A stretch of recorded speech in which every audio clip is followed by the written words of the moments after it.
Hey everyone, Katsumi here, episode 2. And no, we still haven't seen them reimagine The Witches, but we have heard that Warner Brothers, I believe, have done a public apology for how they designed certain characters, giving a dangerous depiction of limb difference. We're pretty sure that that wasn't their intention, and that's great that they apologized. But I wonder that since this is digital and could honestly pull the movie back and go over it and make certain changes, if they will. I mean, a certain company did with Sonic the Hedgehog before they released it, so why not take it back and fix it? Granted, it does cost money for them to do that. The ones that did with Sonic the Hedgehog went out of business because of it. But I don't know. WB is a big enough company they could recover if they did. And maybe, while they're spending the money to fix it, they could touch up on the CGI and frickin' Anne Hathaway's Grand Witch appearance. Lexis, please, let it go. Give me a week and I might. It's been over a month since you saw the trailers. So? Anyway, that is all we're discussing about it because we have other things to discuss. Like another book that we got a chance to read. A while back, granted, but it's still worth talking about. Maybe we should save the book for last. We do have things to discuss, like the series finale of Supernatural. That episode made me cry so much. It was a good episode. Of course, plenty of people don't agree, from the effects to the fact that Dean, spoiler alert, he died. Well, that's fine. They have the right to be wrong. Lexis, honestly, what? It's true. The effects felt like it was a bit of a callback to the early seasons. Finish where you started. Plus, Dean was funny. Mime vampires. La gasp! And maybe they don't see that as a good thing, but it's not like it was terrible. Not the best, but it was good for what looked like was going to be an easy, relaxing season finale. Then it gets you in the feels. Another thing people are unhappy with, the fact that Dean died instead of being able to live his life like Sam. That's the thing, though. Dean isn't a family man. He tried it in previous seasons. He's a seasoned hunter, through and through. It's in his character. Plus, remember, it was destined for them that at the end, one brother would die.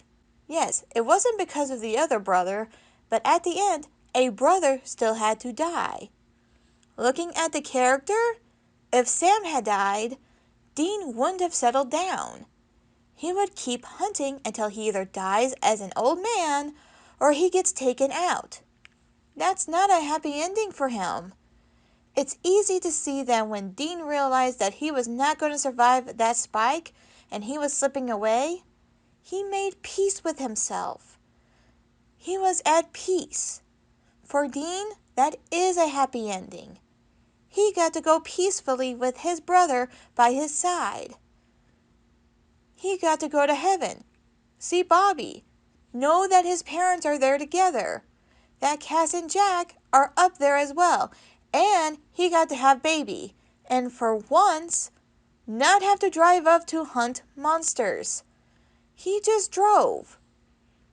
He got to drive off with baby and not have to go anywhere. That's his peace. That's his happy ending. And that's the ending he deserves. Just like with Sam, if you take in the early seasons, we already know that Sam doesn't need to be a hunter. Yes, he's a great hunter, but it's not the only thing he can do for the rest of his life.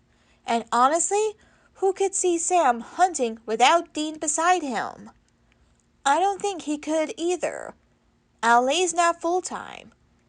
It's possible that Sam still hunts a bit when his help is really needed, but from what they showed, I think Sam retired, settled down, and had a family. Sam, as a family man, fit more with him than it does with Dean. And before it gets brought up, if they both have lived, it wouldn't be much more different than what I said about Dean. They would continue to hunt until they either died of old age or attacked. And that would be the end of the Winchester bloodline, because they never stuck around long enough to extend it. This episode was the best scenario for them. Now, you don't have to agree. If you don't like the episode, that's your opinion.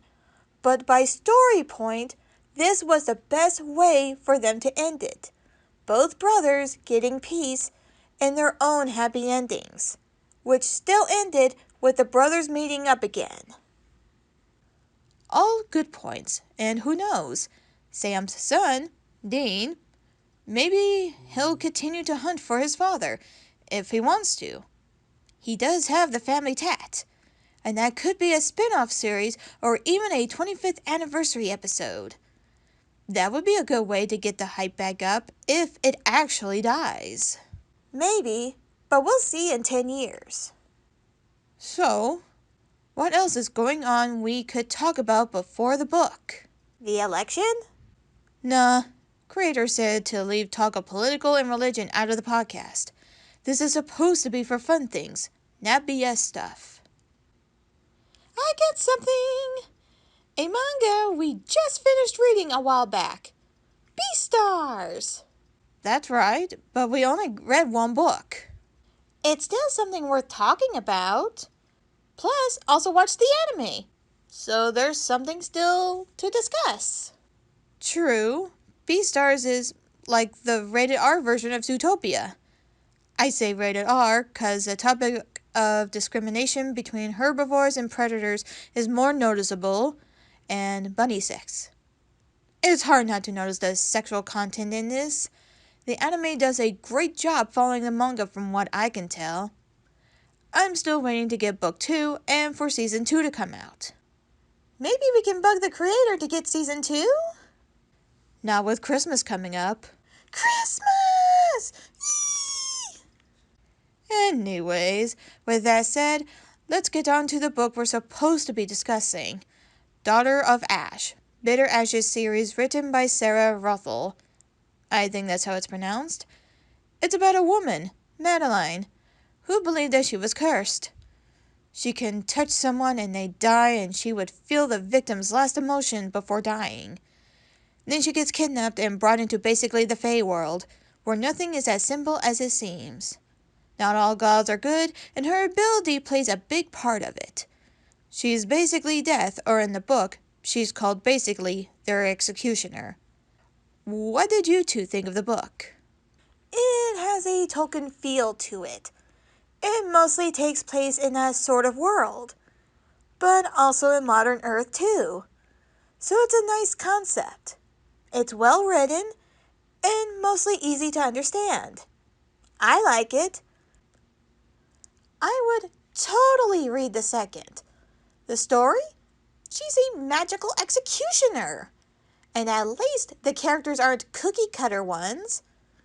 They're a little more complex, although some things are still a bit obvious, like who the love interest is. But who the villain is, you kinda know, but you weren't 100% sure at the time. So at least there's that. I'd read it again. I would read the second one if I was bored enough to.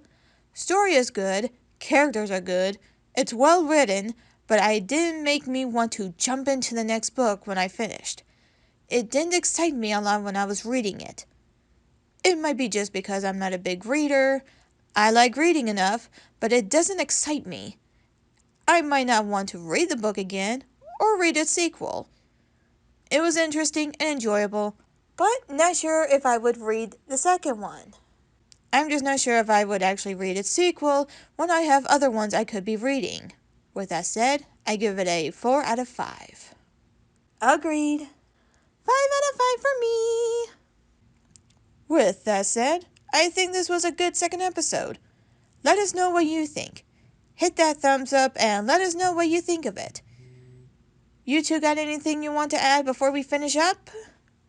I think the next episode, we should try to discuss a certain comic we read, as well as the shutdown of a certain website.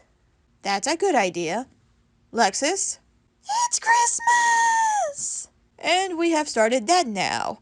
Anyway, thanks for tuning in and have a good day.